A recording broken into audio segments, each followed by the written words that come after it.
Gold, trusted gold buyers. మీరు తాకట్టు పెట్టిన బంగారాన్ని విడిపించి ఈ రోజు ఉన్న మార్కెట్ ధరకు కొనబడను.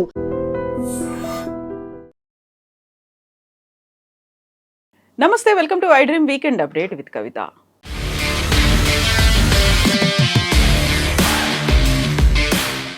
ఇరాన్ మీద అమెరికా, ఇజ్రాయెల్ చేస్తున్నటువంటి దాడులు రెండో వారం కూడా కంటిన్యూ అయిపోయాయి, మూడో వారంలోకి ఎంటర్ అవుతున్నాయి. ఈ నేపథ్యంలోనే ప్రపంచవ్యాప్తంగా ఇంధనానికి సంబంధించి ధరలు విపరీతంగా పెరిగాయి. మన దేశంలో అయితే గ్యాస్ కష్టాలు కూడా మొదలైపోయాయి.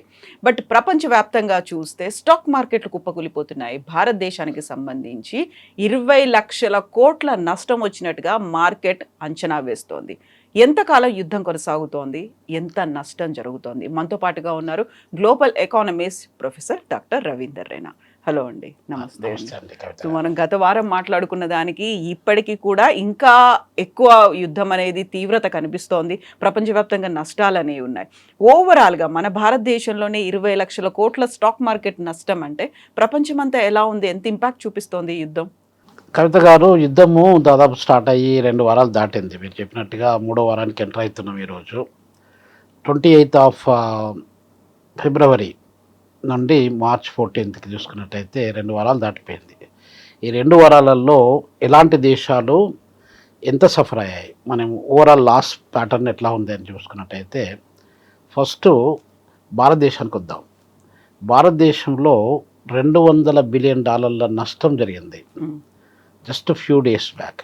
అంటే మనకు స్టాక్ మార్కెట్ పరంగా చూసుకున్నట్టయితే స్టాక్ మార్కెట్ దాదాపు 1300 పాయింట్లు నష్టపోయింది. ఒక్క రోజులోనే 829 పాయింట్స్ నష్టం జరిగింది. ఆ నష్టం జరిగినప్పుడు పెద్ద పెద్ద కంపెనీస్, ఇప్పుడు సపోజ్ మీకు L&T అదొక కంపెనీ, మహేంద్ర, కొన్ని సిమెంట్ ఫ్యాక్టరీస్ కూడా, అల్ట్రాటెక్ అట్లాంటివి కూడా పెద్ద మొత్తంలో, బజాజ్ ఇట్లాంటి కంపెనీస్ చాలా పెద్ద మొత్తంలో నష్టపోయినాయి.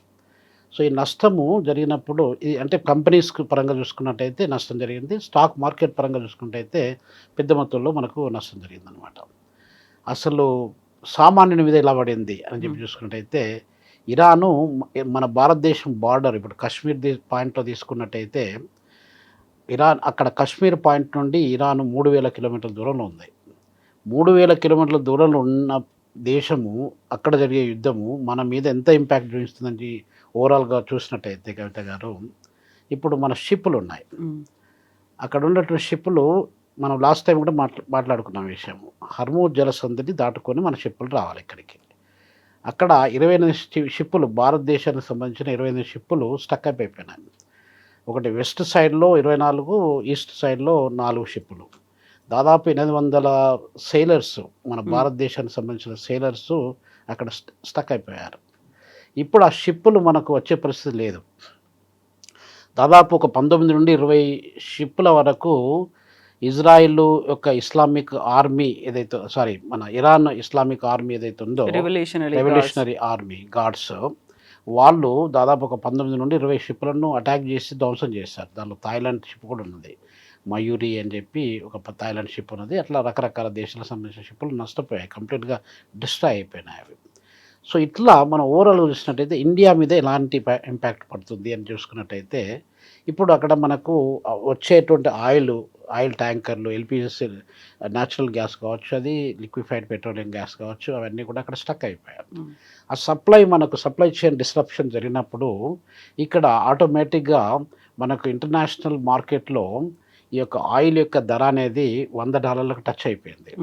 మొన్నటి వరకు మనం మాట్లాడుకున్నప్పుడు కూడా 80-85 మధ్యలో ఉన్నటువంటిది ఒక 1 వీక్ లోపల $15-20 పెరిగిపోయింది. అది ఇంటర్నేషనల్ మార్కెట్లో ఈ యొక్క బ్యారెల్ ప్రైస్ పెరిగినప్పుడు మన భారతదేశంలో కావచ్చు, వేరే ప్రపంచ దేశాలు, అన్ని దేశాలకు కూడా ఆయిల్ ప్రైసెస్ పెరుగుకుంటూ పోతాయి. ఈ ఆయిల్ ప్రైస్ పెరిగిందంటే ఎలక్ట్రిసిటీ ప్రైస్ పెరిగిపోతుంది, ట్రాన్స్పోర్ట్ ప్రైస్ పెరిగిపోతుంది. ఇవన్నీ పెరిగినప్పుడు ఫుడ్ ప్రైస్ పెరిగిపోతుంది.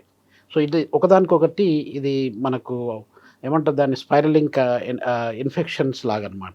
ఇది మన దగ్గరే ఉందా, ప్రపంచవ్యాప్తంగా ఉంటుంది. మనది పెద్ద దేశం కాబట్టి మనం పెద్ద మొత్తంలో ఇంపోర్ట్ చేసుకునేటువంటి ఆయిల్ ఇంపోర్ట్, మనం లాస్ట్ టైం కూడా మాట్లాడుకున్నాం, 85% ఆఫ్ ద ఆయిల్ మనము బయట నుండి కొనుక్కుంటున్నాం. మనకు 100 లీటర్లు అవసరమైతే 85 లీటర్లు మనం బయట నుండి కొనుక్కుంటున్నాం, 15 లీటర్లు మాత్రమే మనం ప్రొడ్యూస్ చేస్తున్నాం. అంటే ఇంత పెద్ద దేశము, ఇంత పెద్ద మిలియన్స్ ఆఫ్ బ్యారెల్స్ మనకు అవసరం పడుతుందన్నమాట. అంత పెద్ద ఇంపోర్టేషన్ మనము డిపెండ్ అయినటువంటి దేశం మన మీద డైరెక్ట్ ఇంపాక్ట్ ఎక్కువ పడుతుంది. చిన్న చిన్న దేశాలు ఇప్పుడు సోమాలియా ఉందనుకోండి, సోమాలియా కావచ్చు, లేకపోతే బుర్కినా ఫాసో కావచ్చు, ఆఫ్రికా దేశాల్లో చూసుకున్నట్టయితే చిన్న చిన్న ఇప్పుడు నేపాల్ కావచ్చు, శ్రీలంక కావచ్చు, ఇట్లాంటి దేశాలను, మాల్దీవ్స్ కావచ్చు, ఆ దేశాల మీద కూడా ఇంపాక్ట్ పడుతుంది. కాకపోతే కొంచెం తక్కువ మొత్తంలో పడుతుంది. ప్రజలు తక్కువ ఉన్నారు, వాళ్ళ అవసరాలు కూడా తక్కువ ఉంటాయి కాబట్టి. ఇప్పుడు పాయింట్ ఎక్కడ వస్తుందంటే కవిత గారు, ఎల్పిజి కానివ్వండి, ఎల్ఎన్జి కానివ్వండి, అక్కడ స్టక్ కావడం వల్ల మనకు ఇక్కడ ఇమ్మీడియట్గా ఎఫెక్ట్ పడుతుంది. అప్పుడు మనం లాస్ట్ టైం మాట్లాడుకున్నప్పుడు లాస్ట్ వీక్ ఫ్రైడే రోజు వాళ్ళు పెంచేశారు, గ్యాస్ సిలిండర్ ధరలు పెంచేశారు. ఇప్పుడు పెంచినా కూడా ఆ పెంచిన ధర కొనుక్కుందామనంటే కూడా దొరకలేని పరిస్థితిలో ఉందన్నమాట. క్రైసిస్ అంతా కనిపిస్తుంది. క్రైసిస్ కొట్టొచ్చినట్టుగా కనిపిస్తుంది, మన కళ్ళకు కనిపించేట్టుగా కనిపిస్తుంది, కొట్టొచ్చినట్టుగా. అక్కడ పాయింట్ ఎక్కడ వస్తుందంటే, ఇప్పుడు మనం ఒకసారి ఆర్డర్ చేసాం అనుకోండి, ఒక రెసిడెంట్స్ ఎంతమంది ఉన్నారు మన దగ్గర గ్యాస్ సిలిండర్ యూజ్ చేసే రెసిడెంట్? 300 మిలియన్లు, అంటే 30 కోట్ల మంది గ్యాస్ సిలిండర్ యూజ్ చేస్తున్నాం మన దగ్గర. ఈ 30 కోట్ల మంది పరిస్థితి ఏంటి? ఇప్పుడు వాళ్ళు మనం 2 రోజులలోనూ 3 రోజులలో, ఇప్పుడు మన ఆర్డర్ ఈరోజు చేస్తే 2-3 రోజులలో మనకు గ్యాస్ సిలిండర్ డెలివరీ చేస్తున్నది. ఇప్పుడు అట్లా లేదు పరిస్థితి. అది 3 వారాలు పట్టచ్చు, ఇంకొక ఎక్కువ పట్టచ్చు, 25 రోజులు పైన పట్టచ్చు. 25 రోజులలో గ్యాస్ అయిపోయిన వాడు ఎట్లా వంట చేసుకుంటాడు? అదొక పాయింట్. రెండో పాయింట్ ఏంటంటే కవిత గారు, మన దగ్గర ఫుడ్ ఇండస్ట్రీ ఉంది. దాదాపు 6 లక్షల కోట్ల పైన, 6.6 లక్షల కోట్ల పైన ఆదాయం జనరేట్ చేసే ఫుడ్ ఇండస్ట్రీ ఉంది మన దగ్గర. అది చిన్న చిన్న రెస్టారెంట్స్ కావచ్చు, పెద్ద మెగా రెస్టారెంట్స్ కావచ్చు. ఇప్పుడు అందరూ కూడా ఇంట్లో కుక్ చేయకుండా బయట ఫుడ్ మీద డిపెండ్ అయ్యే వాళ్ళ సంఖ్య కూడా చాలా విపరీతంగా పెరుగుకుంటూ వచ్చింది. వీళ్ళందరూ బయట తినేవాళ్ళు ఉన్నప్పుడు, బయట తినేవాడు ఎట్లా, వాడు ఆ రెస్టారెంట్లు, ఈ కుకింగ్ ఇండస్ట్రీ, ఫుడ్ ఇండస్ట్రీ వాళ్ళు ఎట్లా కుక్ చేస్తున్నారు? 90% of the cooking industry, food industry అనేది ఎల్పిజి గ్యాస్ యూజ్ చేస్తున్నారు. ఆ 90% యూజ్ చేసినప్పుడు, ఇప్పుడు మనం లాస్ట్ టైం మాట్లాడుకున్నట్టుగా అది రెసిడెంట్స్ మీద, అంటే సామాన్యుడి మీద, కామన్ మ్యాన్ మీద 60 రూపీస్ పెంచితే మామూలు బిజినెస్ మ్యాన్ మీద దాదాపు 115 రూపీస్ పెంచారు. ఆ పెంచినా కూడా 90% of them they are using only LPG cylinders. ఇప్పుడు అక్కడ గ్యాస్ సిలిండర్ లేవు అసలు. వాడి పరిస్థితి ఇప్పుడు 90% ఆఫ్ దెమ్ అని అంటే, వాడు ఎలా ఇప్పుడు ఎలక్ట్రిసిటీ యూజ్ చేసుకుంటే ఎలక్ట్రిసిటీ యూజ్ చేస్తున్నాడు. పట్టణాలలో ఎక్కడ వాడికి ప్లేస్ ఉంటుంది చెప్పండి? కట్టెల పొయ్యి పెట్టి, కట్టెల పొయ్యి మీద కుక్ చేసి, అంత పెద్దలో కుక్ చేయడానికి ఎంత టైం పడుతుంది? తర్వాత రిసోర్సెస్ కూడా అంత పెద్ద మొత్తంలో కట్టెలు కావాలంటే ఎక్కడి నుంచి తీసుకొస్తారు వాళ్ళు? సో ఇట్లాంటి ప్రాబ్లమ్స్ మనకు పెద్ద మొత్తంలో వండుకుంటూ వచ్చాయి. అంటే సామాన్యుని మీద ఒక సైడ్, కార్పొరేట్ ఇండస్ట్రీ మీద, ఇప్పుడు సపోజ్ స్విగ్గీ, జొమాటో ఇట్లాంటి పెద్ద పెద్ద ఇండస్ట్రీస్, ఫుడ్ ఇండస్ట్రీస్ కూడా పెద్ద మొత్తంలో కస్టమర్స్ వెళ్ళి అక్కడ కూర్చొని ఏం తినకుండా వచ్చిన సందర్భాలు మనకు కనిపిస్తూ ఉంటాయి. సో ఇది జరుగుకుంటూ వచ్చింది, అది భారతదేశం మీద. ఇప్పుడు రెండో విషయం ఏంటంటే కవిత గారు, ఇప్పుడు అమెరికా ఉంది. అమెరికాలో ఎంత నష్టం జరిగింది? అమెరికన్స్ వాళ్ళు, మేము వారు ఫినిష్ చేసినామని చెప్పి ట్రంప్ స్టేట్మెంట్స్ ఇస్తూ ఉంటాడు. మేము వారాలు కంప్లీట్ చేసిన, ఒక 1 అవర్ లోపలనే కంప్లీట్ చేసినట్టయితే ఈ 3rd వీక్లోకి మనం వారిని ఎందుకు ఎంటర్ అయ్యి అనేది ఒక ప్రశ్న మనకు రైజ్ అవుతుంటుంది. అక్కడ అంటే దాదాపు $15 బిలియన్ నష్టము అమెరికాకి మాత్రం జరిగింది. దాదాపు వాళ్ళ సోల్జర్స్ కూడా ఒక 12-13 మంది సోల్జర్స్ చనిపోయారు. అమెరికన్ సోల్జర్స్ చనిపోవడం అంటే అది మామూలు విషయం కాదు. ఒక్క సోల్జర్ చనిపోయినా కూడా they take it very seriously అనమాట. 13 నుండి 15 మంది అప్రాక్సిమేట్లుగా వాళ్ళ సోల్జర్స్ చనిపోయారు డిఫరెంట్ అకేజన్స్లో. ఒక్కరోజు దాదాపు 2 days బ్యాక్ ఒక అటాక్లో 6 సోల్జర్స్ చనిపోయారు. దాంతోపాటుగా రాడార్ సిస్టమ్స్, ఇప్పుడు ఇరాన్ ఏం చేస్తుందంటే ప్లాస్టిక్ డ్రోన్స్తోని అది అటాక్ చేయడం మొదలుపెట్టింది అనమాట. ఆ ప్లాస్టిక్ డ్రోన్స్ను వాళ్ళు యూజ్ చేసినప్పుడు మనకు ఈ రాడార్ సిస్టంలో కానీ సంకేతాలు, సిగ్నల్స్ రావడానికి మనకు ఛాన్సెస్ లేవు. అంటే వాళ్ళు అటాక్ చేస్తున్న సంగతి కూడా మనకు తెలియదు అనమాట. అట్లా ఇప్పుడు చుట్టుపక్కల మనకు ప్రతి ఒక్క మిడిల్ ఈస్ట్ దేశాలలో దాదాపు 14-15 దేశాలలో అమెరికన్ స్థావరాలు, మిలిటరీకి సంబంధించిన మిలిటరీ బేసెస్ కానివ్వండి, రాడార్ సిస్టమ్స్ కానివ్వండి, అట్లా ఎస్టాబ్లిష్ చేసుకొని పెట్టుకున్నారు. ఖతార్ కావచ్చు, అది జోర్డాన్ కావచ్చు, తర్వాత యుఏఈ కావచ్చు, సౌదీ అరేబియా కావచ్చు, ఇట్లాంటి బహ్రెయిన్ కావచ్చు, ఇట్లాంటి దేశాల మీద వాళ్ళు ఇరానియన్స్ అటాక్ చేసేసి అక్కడ ఉన్న రాడార్ సిస్టమ్, ఒక్కొక్క రాడార్ సిస్టమ్ $300 మిలియన్ వర్త్ ఉంటుంది. అట్లా చాలా రాడార్ సిస్టమ్స్ ధ్వంసం చేసుకుంటూ వచ్చారు. ఈ నష్టం జరిగిందంటే ఆర్థికంగా దాదాపు 11 నుండి $15 బిలియన్ నష్టము అమెరికాకి జరిగింది జస్ట్ ఒక 1 week 10 days లోపల. ఇప్పుడు ఇజ్రాయెల్ చూసుకున్నట్టయితే ఇజ్రాయెల్లో కూడా పెద్ద మొత్తంలో నష్టం జరిగింది. ఇజ్రాయెల్ అనేది చాలా చిన్న దేశం. మనం ఇంతకుముందు అనుకున్నట్టుగా 22,000 స్క్వేర్ కిలోమీటర్లు అనేది తెలంగాణ రాష్ట్రము 1,12,000 స్క్వేర్ కిలోమీటర్ల ఏరియా సైజ్ ఉంటే ఇజ్రాయెల్ దానిలో 5వ భాగం కూడా కాదనమాట. దాంట్లో అంటే 22,000 స్క్వేర్ కిలోమీటర్ల దేశము తిప్పి కొడితే మన మొత్తం హైదరాబాదులో ఉన్న జనాభాలో దానికంటే కూడా తక్కువ ఉంది. 1 కోటి జనాభా కూడా లేరు అక్కడ. మన దగ్గర దాదాపు 1,30,00,000 వరకు మన హైదరాబాద్ జనాభానే ఉంది, 13 మిలియన్ వరకు. అంత చిన్న దేశము కూడా హ్యూజ్ సఫరేజ్ అయింది. ఒక రిపోర్ట్ నేను చదువుతుంటే ఏంది ఆ రిపోర్ట్ ఏం చెప్తున్నానంటే పర్ వీక్ $3 బిలియన్ నష్టం జరుగుతుంది ఇజ్రాయెల్కి ఒకదానికి. ఎక్కడి నుండి రికవర్ చేసుకుంటారు వాళ్ళ లాసెస్? చాలామంది మొన్న వాళ్ళ కమాండర్ ఇన్ చీఫ్ ఒక దాన్ని ఒక పెద్ద మిలిటరీ వింగ్ను లీడ్ చేసేటువంటి కమాండర్ కూడా చనిపోయాడని చెప్పి మనము విన్నాం నిన్న. సో ఇట్లాంటి లాసెస్ ఇజ్రాయెల్ తరపున జరుపుకుంటూ వచ్చింది. కొన్ని వందలాది మంది ప్రజలు చనిపోవడం జరిగింది.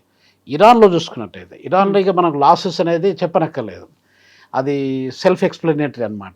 ఇరాన్లో పెద్ద మొత్తంలో ఒక 15 నుండి 1800 మంది జనాలు చనిపోయారు. దాదాపు వేలాది మంది, ఒక 10,000 మంది పైన అది వాళ్ళు wounded అయ్యారు. ఇప్పుడు ముజ్దాఫా అలీ ఖొమైనీ అని చెప్పి వాళ్ళ అబ్బాయి, ఆయన దాదాపు 56 ఇయర్స్ అతను మొత్తానికి పవర్ టేకప్ చేసుకున్నాడు. పవర్ తీసుకున్న తర్వాత అంటే సుప్రీం కమాండర్ అంటే ఒకసారి అపాయింట్ అంటే చనిపోయే వరకు ఆయనే కమాండర్గా ఉంటాడనమాట, రిలీజియస్ కమాండరు. ఇప్పుడు వాళ్ళ ఫాదరు అయతుల్లా ఖొమైనీ ఈయనను అపాయింట్ చేయడము ముందడానికి ఇష్టం లేదు. అయినా కూడా ఇప్పుడు ఆయన చనిపోయిన తర్వాత ఇక వేరే ఆధారాలు మనకు వేరే ఏమంటే ఆల్టర్నేటివ్ ఏం లేవు కాబట్టి సో ఈయనను మొత్తానికి వాళ్ళు ఇరానియన్ రెవల్యూషనరీ గాడ్స్ అని చెప్పి అనుకున్నాం కదా, ఇస్లామిక్ గాడ్స్, వాళ్ళ సపోర్ట్తోని మొత్తానికి ప్రజలకు ఆయన ఇష్టం లేదు, ఆయన పదవిలోకి రావడం ఇష్టం లేదు, అయినా కూడా పవర్లోకి వచ్చి మనం చూస్తున్నాము. ఇప్పుడు దాదాపు నిన్న మొన్న ఆయన ఇంజూర్డ్ అయ్యాడు, తర్వాత కాలుకు ముఖానికి అక్కడిక్కడ దెబ్బలు తాకినాయి, ఏదో అటాక్లు అని చెప్పి మనం చూస్తున్నాం. సో ఇక్కడ ఆయన పాయింట్ ఏంటంటే కవిత గారు, మొత్తానికి అమెరికాను మూడు కండిషన్స్ పెట్టాడు అతను. ఇది మీరు ఒకటేంటంటే రెపరేషన్స్, అంటే వార్లో మాకు ఇంత నష్టం జరుగుతుంది, కొన్ని వేల కేసెస్ ఫైల్ చేశారు. ఆ వేల కేసెస్ 50,000 పైన కేసెస్ ఫైల్ చేస్తే దాంట్లో ఒక్కొక్క కేసుకి ఎంతెంత నష్టమైంది దాన్ని అసెస్ చేసి ఆ నష్టాన్ని మీరు మాకు పే చేయాలి అని చెప్పి ఒక పెద్ద కండిషన్ పెట్టాడు. ఇట్లా కండిషన్స్ని ఇంపోజ్ చేసిన తర్వాత ఆయన బయటికి వచ్చేప్పుడు మాట్లాడే అవకాశం కూడా ఆయన రాలేదు. సో ఇట్లాంటి అంటే ఇప్పుడు ఇరాను ఒక తరపున అది కంపల్సరీ లాస్ అవుతుంది, ఎందుకంటే అది మెయిన్ టార్గెట్, మెయిన్ విక్టిమ్ ఇరానే కాబట్టి అది ఆ లాస్ అనేది కావాలని చేశారు కాబట్టి అది లాస్ అనేది మనకు కొట్టొచ్చినట్టు కనిపిస్తుంది. ఇజ్రాయెల్లో కూడా కనిపిస్తుంది, ఎందుకంటే ఇజ్రాయెల్ ఈజ్ సపోర్టెడ్ బై అమెరికాతోని ఇజ్రాయెల్ డైరెక్ట్ అటాక్లో ఇన్వాల్వ్ అవుతూ వస్తుంది కాబట్టి అది ఒకటి కనిపిస్తుంది. అమెరికాకు కూడా లాస్ అయింది. ఇప్పుడు దుబాయ్ ఉందనుకోండి, దుబాయ్కి ఈ వారు సంబంధం లేదు. దుబాయ్ చాలా పీస్ఫుల్ కంట్రీ, చాలా ఇంటర్నేషనల్ హబ్బు, ఇన్వెస్ట్మెంట్ హబ్బు అని చెప్పి మనం చూస్తూ ఉన్నాం. దుబాయ్ చాలా అందమైన నగరం అని చెప్పి కూడా మనం వింటూ ఉంటాం. దుబాయ్లో బుర్జ్ ఖలీఫాను కూడా అటాక్ చేయడానికి ప్రయత్నాలు జరిగాయి. అది మనకు కొన్ని ఫేక్ వీడియోలు కూడా కనిపిస్తున్నాయి. ఆ ఫేక్ వీడియోలో ఏదో బుర్జ్ ఖలీఫాని అటాక్ చేశారు, అది డ్యామేజ్ అయిపోయిందని చెప్పి అది మొన్న ఒక వీడియోలో వాళ్ళు కన్ఫర్మ్ చేశారు అదంతా ఫేక్, అది ఏం కాలేదని చెప్పి. సో ఇట్లా అంటే ఫేక్ వీడియోస్, ఫేక్ న్యూస్ కూడా ఈ యొక్క యుద్ధ సందర్భంలో రావడానికి చాలా పెద్ద మొత్తంలో ఆస్కారం ఉందన్నమాట. అందులో కూడా బెంజమిన్ నెతన్యాహు కూడా చనిపోయాడు అనేటువంటి వీడియోస్ అవన్నీ కూడా చూపిస్తున్నారు. ఏఐ జనరేటెడ్ అనేది కూడా ఉంది. ఏ జనరేషన్ వల్ల కవిత గారు, ఇప్పుడు మీరు ఇండస్ట్రీలో, ఈ జర్నలిజం ఇండస్ట్రీలో చాలా సంవత్సరాలు ఉన్నారు, ఏఐ జనరేషన్తో నేను ఏదైతే మాట్లాడుకోలేదో అది ఈజీగా మనం మాట్లాడుకున్నట్టుగా అంతకంటే పెద్ద మొత్తంలో కొట్టొచ్చినట్టు కనిపించేటట్టుగా క్రియేట్ చేసి పెడుతున్నారు. ఇప్పుడు మన దగ్గర ఒక ఫారిన్ మినిస్ట్రీ తరపు నుండి, మినిస్టర్ ఆఫ్ ఎక్స్టర్నల్ అఫైర్స్ నుండి ఒక స్టేట్మెంట్ రిలీజ్ చేసినట్టు, ఇండియన్ గవర్నమెంటు మన ఇజ్రాయెల్కు సపోర్ట్ చేస్తుంది, ఇండియన్ గవర్నమెంట్ సపోర్ట్ ద్వారా ఇజ్రాయెల్ ఇంకెక్కువ అటాక్స్ ఇరాన్ మీద చేయొచ్చు అని చెప్పి ఒక ఫేక్ వీడియో రిలీజ్ చేశారు. అది మన ఇండియన్ గవర్నమెంట్ కూడా ఖండించింది దాన్ని. సో ఇట్లాంటివన్నీ మిస్లీడ్ చేస్తున్నాం అనమాట. ఇప్పుడు మిగతా ప్రపంచంలో ఉన్నటువంటి ప్రజలకు భారతదేశం అంటే ఎట్లాంటి ఒపీనియన్ వస్తుంది, అట్లాంటి వీడియో విన్న వాళ్ళకి ఆ ఫేక్ వీడియోస్ తొందరగా వైరల్ అయిపోతున్నాయి అనమాట. ఇప్పుడు ఇరాన్ విదేశాంగ మంత్రి అబ్బాస్తో మన విదేశాంగ మంత్రి జైశంకర్ ఫోన్లో మాట్లాడుకున్నారు అని ఇరాన్ మనకి థ్యాంక్స్ చెప్తోంది. బ్రిక్స్ కంట్రీస్ అన్నీ కూడా హెల్ప్ చేస్తున్నారు, లేకుంటే ఇంటర్వ్యూన్ అవుతున్నాయి అనేది. సో మనము ఇరాన్తో మాట్లాడడం అనేది ఫర్దర్గా ఎలాంటి డెవలప్మెంట్స్ ఉండే అవకాశాలు ఉన్నాయి? చూడండి, ఇప్పుడు మన బ్రిక్స్లో భాగంగా చూసుకున్నట్టయితే bricks family, Brazil, Russia, India, China, south Africa అని మనం ఇంతకుముందు మాట్లాడుకున్నాం.